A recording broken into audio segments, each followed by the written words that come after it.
Hello and welcome to this, the inaugural debate for the presidential candidates for London Metropolitan University Students' Union. I'm Sean Cleaver and I'm going to be chairing this debate.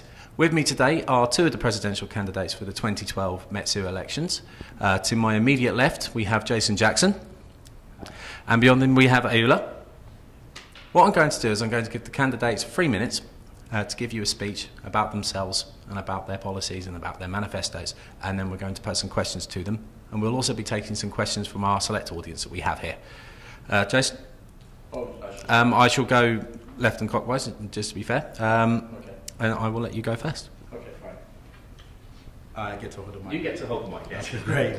Hi, my name is Jason Jackson. I'm running for the office of the President of the Student Union. I'm very passionate about being a student of this university. I'm studying business law and media studies. Since my studies here, I've just actively been involved in the student union, and that was through the introduction of few ex-executives of the student union. There was so much going on in our union, in the university as a whole, that as a strong believer of doing things rather than just watch things happen, I had to get involved. I was involved as a star. I ended up running as a welfare officer. I won. It's been a good experience running and serving as a welfare officer, and now the role as a welfare officer has allowed me to know more about what's going on in the university, hence why I've decided to go for the office of the president. I'm a strong believer, and everyone union knows about me talking about action. I believe from the role of a president I can do more, and the things that I want to stand for, and the things I stand for, is to defend the right of the student, to speak on behalf of the student, among the management of the university, and also with even external bodies that would have anything to do with the whole student movement or what student deals with in universities such as ours. I have a lot of things that I'm sure throughout this interview you get to hear about what I'm about, and hopefully you would elect me as your president. And everything that I say, I'm not promising everyone heaven and earth. I'm promising realistic stuff that I think can be done, and I think it's all about having a president that can carry those things out. And I want to build a stronger student union, a union that is vibrant, a union that is visible, a union that it reflects truly the diversity of our university. I know it's not going to be easy, but I believe that with the experience and with the information that I've been privileged to have as a welfare officer currently, I believe I'll be able to carry that on. And with the help of the past executive, which are good friends, and I appreciate them for what they've been doing so far. They've built and laid a foundation that I believe would work, and all we need to do now is to build on it. So I believe I'm the right man for the job, and I'm hoping that I would receive the votes of the student. So, yay, that's me. Thank you very much. Yeah. If you pass the mic. Oh, sorry. It'll be your turn again. You have 3 minutes with your opening speech. Okay. Good afternoon. Oh, sorry. Go right ahead. Sorry. Good afternoon, everybody. My name is Aylooa Onifade, and I'm standing for the position of the president of the student union. A quick introduction of myself. I'm a biomedical science student, and since I got admission to London Metropolitan University in the year 2009, I've actually been part of the student movement here, the student union, and also the societies. I've actively been involved in it. We'll talk briefly of the society that I've been involved in and what we did there, and then talk about what I'm going to do as if I'm elected as the next student union president. The first society that I started with is called Library Society, and I was the drama coordinator there in my first year, and I became the public relations officer. Then I became the president till now. Well, I just became the president too. And the second one is Nigerian Society. Nigerian Society, I was handed over to in 2010 as the president of the Nigerian Society. But there is a unique society in the sense that it's having international name, one, and but the truth of the matter is that it's not just for Nigerian student only, or for the Nigerian international student, but we are faced with so many challenges, and we have to organize. We have to organize ourselves, and we have a scheme called the welfare scheme. In the welfare scheme, we actually help people out in securing jobs for some in fixing accommodation for them till a particular point in time, and some of them helping them in their academics. Why do I mention those roles? The reason why I mentioned it is that I've always been concerned with the student welfareism. I'm not a politician, I'm a unionist. I'm going to talk briefly on what I want to do if I'm elected as the president. I actually put it in three subtopic now, and one of it, which is the representation now, is cutting across all of the stuff that we can see in the representation. Let's say library services. I do say something about library. The library services is not only about 24 hours now. The books are there, the journals are there, and code. These are the things that we'll be lobbying for. And the second one that I will mention is getting students involved. I believe that to achieve a purpose, to achieve the vision, is actually getting students on board. And there are things that I have in plan to do for these students. We're having interdepartmental and interfaculties debates, quiz, essay for those that will be interested in academics. We are having social event for those that will be interested in social, and then we are having sporting activities for those that will be interested in sport. And the last thing too, I'm briefing what I want to do, is actually what I call attracting media. London Met is having a name. Oh, they are the bottom of the league. Oh, they are holding pounds of millions. But what do we want to do now? We'll be getting notable people, notable figures from university and organization. I want them to have encounter with London Met students, so that when we get out there, they will know that it's not about the building that was registered in the name of London Met, but about the students that are actually credible and know what they're doing. Thank you. Thank you very much. I'll leave the microphone there between you two. So, first question, which has come from outside myself, which was suggested on Facebook, is what your position is on the current fee waiver system the government is putting in place for students. Aylooa went first, last, I'll suggest, and I'll let you go first now. What's what? Your position on the current fee waiver issue that the government is proposing for student debt. Okay. I personally I'm not in support of it.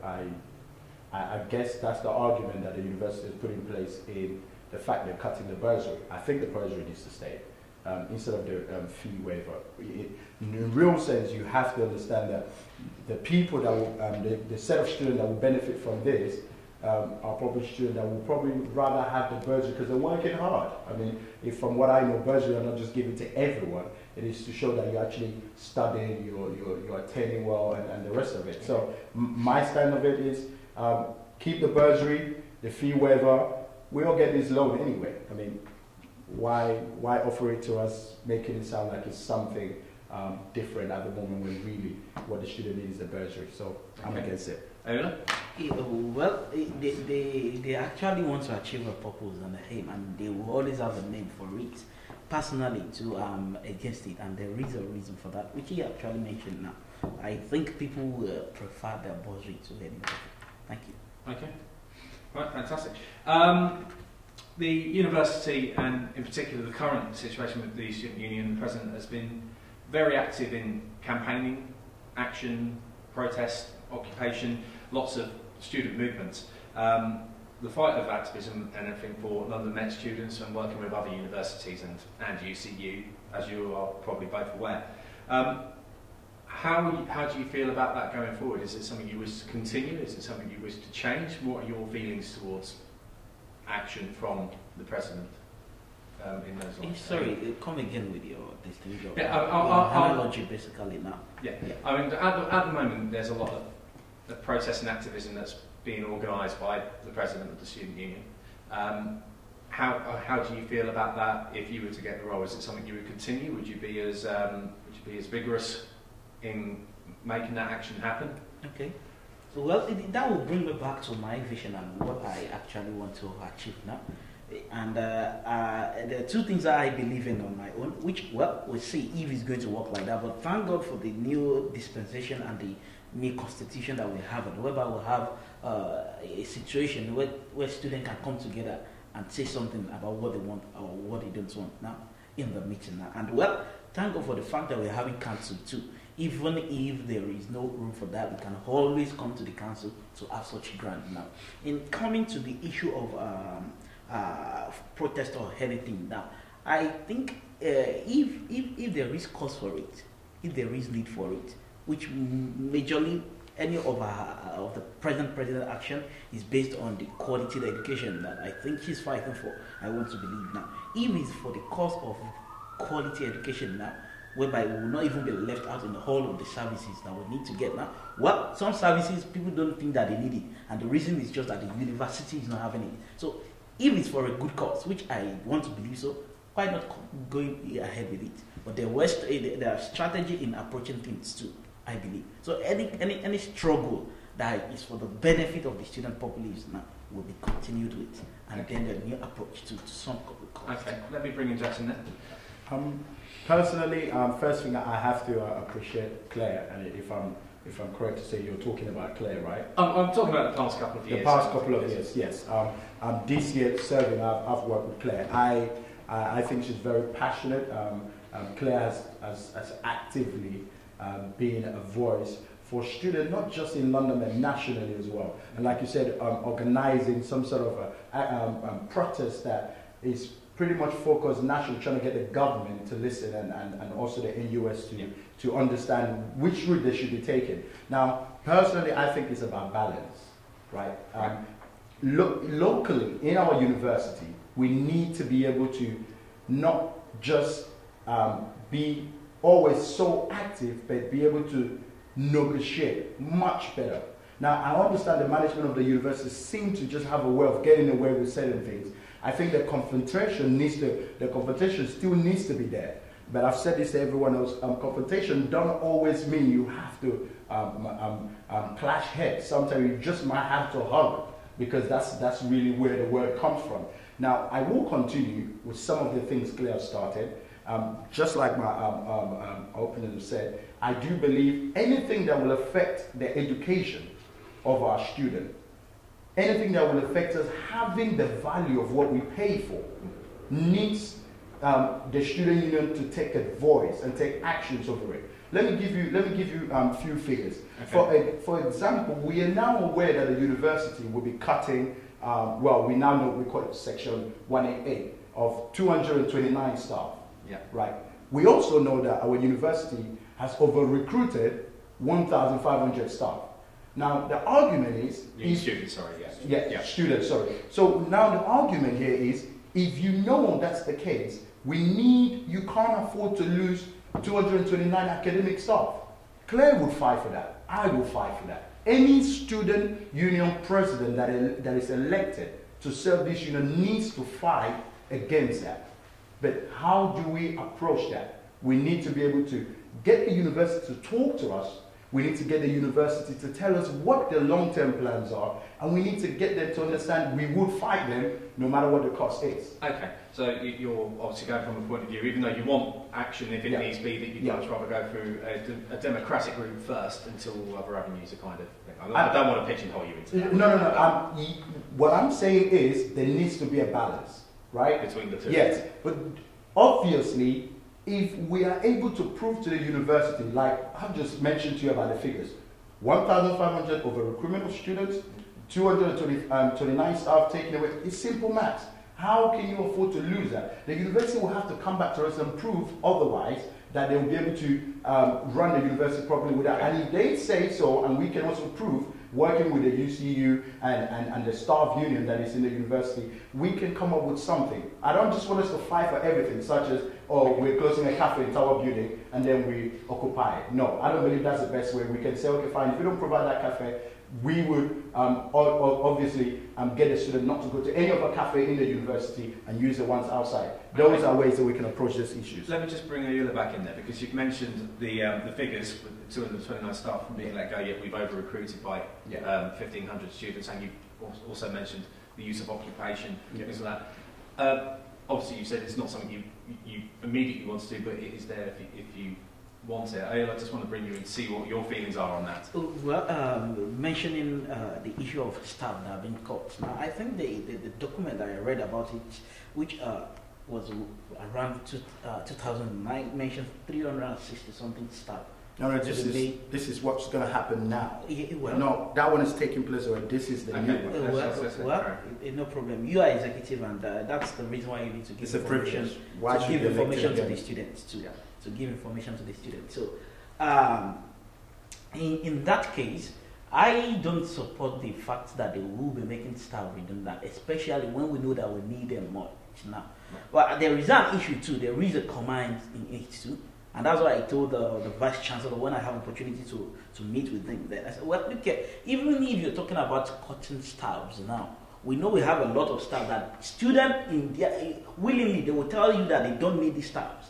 Why? Because we are not gaining anything. One, maybe they cannot communicate. Or two, because they are just cheap labors that the university is getting for us. So there is cause for us to fight against the cut of staffs, one, and also there is cause for us to fight and lobby for better lecturers, the one that will actually deliver what we want now. And the issue of occupation or not occupation, I believe in two things. One, dialogue. And if dialogue fails to work, because it is a waste of time telling them that you have over 105, you have 1,500 students now, because they know already that they have over that, not that they don't know. So the truth of the matter is that you make your stance known to them that this is the situation of things. If you are not going to do it, we take it further. Exchanging letters, exchanging, you have it, I don't have it, you have it, it's just a waste of time. After that, there is one thing that I think if students will actually see, well, if the worst comes to the worst now, that's it. The issue of boycotting lectures is there. They won't want to hear that on outside. Okay. And that's the truth. So, well, diplomacy is very important, whereby you will be able to dialogue with them. Okay. And at the same time, take it further if they don't want to listen. Okay, thank you very much. I just want to talk about the diverse community at London Met University, which you have both already said about. Obviously, we've got over 30,000 students spread over, at present, 9 campuses, which is obviously changing. How do you feel you'd be able to help the representation of how diverse our communities are at London Met? How do you feel in your role as the president of the SU that you'd be able to best serve these all these communities? I'm going to start with yourself. Okay. First thing, I want to express how unique London Met is when it comes to diversity. We're so diverse that we can call on students from Russia, from China, from Africa, from South America, and we're so diverse that there is a full representation of even the whole of UK, if we just want to focus on that, such as there's the middle class students, everything is here in London Met. Now, how do I want to push for that? I strongly believe that the new role that has been created, which is the activity and society role, will play a big role in representing and celebrating those diversities. Also, I'm very keen on having more awareness and more events regarding different cultures. I don't want, and I think the best way we can start that is the SU, the Student Union itself. We need to be reflective of that. We need to be conscious that whatever we're doing, we're trying to draw in all these other groups together. And I think that this year, if we look at it this year, that we might successfully do that. And if I was elected, it would be about representing the whole of the student union, not just, the whole student body, not just blacks, not white, not Asian. It's about the whole of London Met. Okay, I'm just going to bring Aylooa in here to get his opinion on this, and I've got a sub-question for the two of you. Okay. There is an issue, because I believe too that a personal relationship matters a lot now too. I'm so surprised when I heard that the welfare officer meets a lot of people on campus now, and till now we've not have that platform whereby different groups will actually identify with each other, and it depends on the leader. It depends on the leader, and beyond that, it depends on what you are offering the students. Because the truth of the matter is that you cannot be fighting for the fact that you want to bring people from different backgrounds together while you are not even doing anything for the general populace now. So if things is being done for these students, and if things is being done, they will see reasons why they should come together at a point. I talked about the issue of having debates, web quiz, sporting activities, and co. On that platform, some of them will get to me. And there is something that I call the introduction of MetSU Week. In the introduction of MetSU Week, it's not what will come up every week now, but at least my plan for it is just to have it for once in a semester, and then the second one we have it too now. And the purpose of it is actually to celebrate together now what we stand for as London Met academically, even the diverse thing is there too now. Activities and society that they said, yeah, fine, it's going to help a bit too, I believe too, about that too. And also the funding of society, I'm not seeing it as funding each as a whole now, but in the MetSU Week we're bringing most of the society, which actually represent a nation, either by name or by intent now. They get ready to come together and do some things there too. And go. So it's actually about the programs that we're having for the student populations now, and also what we're having for the nationality that we're going to be represented. Can I get back to you can briefly? Yeah, briefly. Yeah. You rightly mentioned about what the welfare officer done, and that's myself in terms of improving the diversity. This year, I rightly mentioned we had the Equality and Diversity Week. Now this event was actually at first meant to just be a Black History Month event. But what we done was, look, we're not just going to celebrate just Black. We had a Diwali event, which was an Hindu celebration event. We had the Met Carnival, which the whole purpose was to try and draw every society to have a representative there. Now, what I'm saying is we can build on that. And how do we build on that is to be able to fund society, because society are reaching, you rightly said, you've been head of two societies. They're reaching people individually. They're reaching to students that we could never get to. If we can fund them and we can have those heads of those society trained properly, and thank God that the society are coming now back into the SU. Before it was run by student services. So this way the SU has a hands-on on how it functions. So I just wanted to correct you. Okay. My sub-question on this is that you've both obviously, and quite rightly said about the ethnic backgrounds of a lot of people within the diverse community, but we've also got things such as the lesbian, gay, bisexual and transgender society, feminist society, things like the Palestinian society, lots of very different diverse things that are not just about race, but are also about people's feelings and preferences and so on and so forth. How then do you help to get them more involved with the union, with London Met as a whole and everything else? Is my sub-question for you on that. Okay, I think it's very simple. I come back to it again. Societies. This is a role we never had before, and this is partly what this year has been lobbied for with a new structure. I believe if the societies are supported very well, they will be the best platform to put across this message. If the societies are under the SU, which is going to be the case now, the SU would have to support majority of the events that takes place. At the moment, we have fantastic societies. I mean, you've mentioned, I know the Feminist Society is a very strong one, and Aylooa, I would have to mention the name on camera, because I do feel that this is a society that is very vocal regarding the rights of women as a whole. Now, what the best that will happen in an example of that is Aylooa and their team, or whoever heads the society, will now have to find a way to merge and work with the SU, that it wouldn't be, oh, they're dealing with student services and they only come for support. It would be the SU and the societies. So I think, just to answer that question, is society and a stronger society and well-trained society leaders. Okay, I'll just bring you in on that as well. Yeah, well, I will take something, I will agree with him on the issue of society that he mentioned.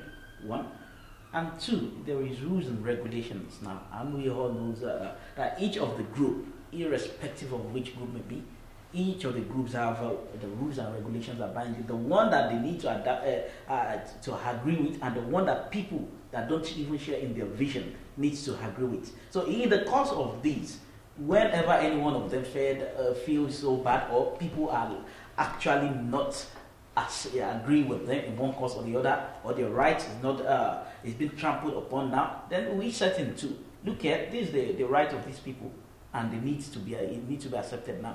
And in any capacity that the group now will need the help of the student union will be given. Because if you're thinking of they will come on the platform of society, but if some of the group just like, well, I'm having issue with my cousin, and they think, okay, I'm having issue with my belief, and some people are actually trying to do one thing or the other to me, please help me out. Then we come in. We cannot say, okay, go and meet society. No, because we are a union. So we need to certainly come in at that particular point in time. So there were rules and regulations for all these things, generally as a whole, and also within the university. Just to mention, because obviously you've mentioned about the Feminist Society of Cross being quite proactive, the student unions had a lot of criticism from some corners about the amount of female representation that it has. Okay. Now, obviously, officials are elected officials, so that is under no control of anybody but the people that are voting. How do you see this perceived problem of female representation, and how do you see about it being improved during your tenure as potential president? I'm going to go to Aylooa first. Okay. Talking about that, one thing that I will mention first is that personally, my opinion is not such that you force individual, be it male or female, to get involved in organizations like this. Because you need to actually know what you stand for and what you want to do. It's not a place that you will be learning. Because you just use a good time that you should have to do something to learn. And at long run, you won't have any results. Now, that's the first thing that I would say. And another thing is we are having a union, maybe because of the way we are under university in a way, or maybe because due to the vision that individuals are actually in a position are having. Now, the issue is this: we as a union, we can organize different seminars now, different conferences now, which brought me back to what I said the other time too, that can actually let people know that they should not stay out of it. Some people don't join the student union or participate in it because of their religious belief, which is not supposed to be so. So now education comes in, and then accepting anybody that comes in at the point in time and encouraging such people. Okay, I'll get you, Jackson, very quickly because we're running out of time on this again. Okay, sorry, I thought you were actually going to stop there. Regarding the issue of having more women involved in the SU, I believe that we're on the right track. We could get better and should get better, but the men people to get involved are the women. More women needs to be encouraged to get involved in the SU. Now, this year, personally, when I was quite sure that I would run for the role of the president, I decided to lobby and get more women involved in running for office. I can say I've